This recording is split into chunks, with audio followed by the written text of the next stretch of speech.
मैथिली दुल्हन। इसके मनमोहक गीत जरूर सुने। यदि अच्छा लगा तो चैनल सब्सक्राइब जरूर करें।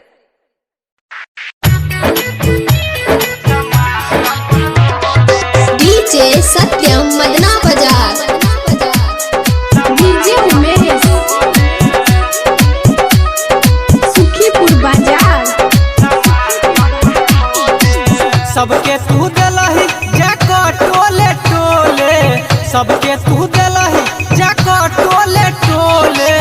महकै छौ छौरी सामान अपन धोले गई, महकै छौ छौरी सामान अपन धोले।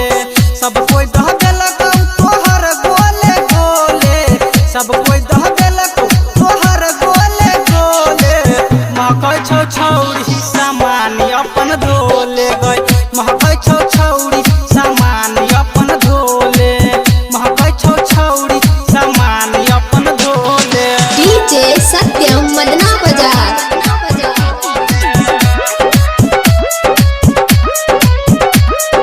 डीजे उमेश सुखीपुर बाजार। छौरी छिहत्तरी नहीं बने पवित्र,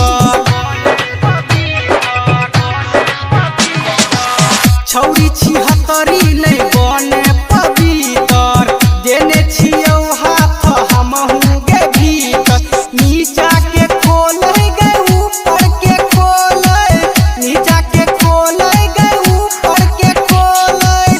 खोले गए छौरी अपन बिचला तू खोल गए, महकै छौ छौरी सामान अपन धोले, महकै छौ छौरी सामान अपन धोले। डीजे सत्यम मदना बाजार,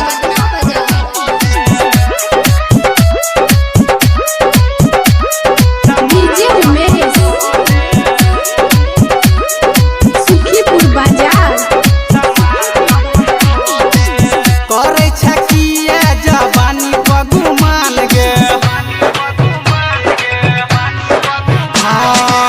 करे छकिए जवानी बगुमान गे। चंदू चंचल छौ चिखने सामान गे, कहै छौ राइटर सनी सागर, कहै छौ डीजे सुमित गे छौरी। मुहे सम्हार छौरी बतिया तू बोल गई, महकै छौ छौरी सामान अपन धोले, महकै छौ छौरी गरम पानि से धोले।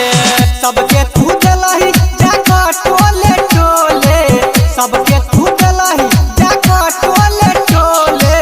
महकै छौ छौरी सामान अपन धोले गई, महकै छौ छौरी सामान अपन धोले, महकै छौ छौरी सामान अपन धोले। Triple S studio.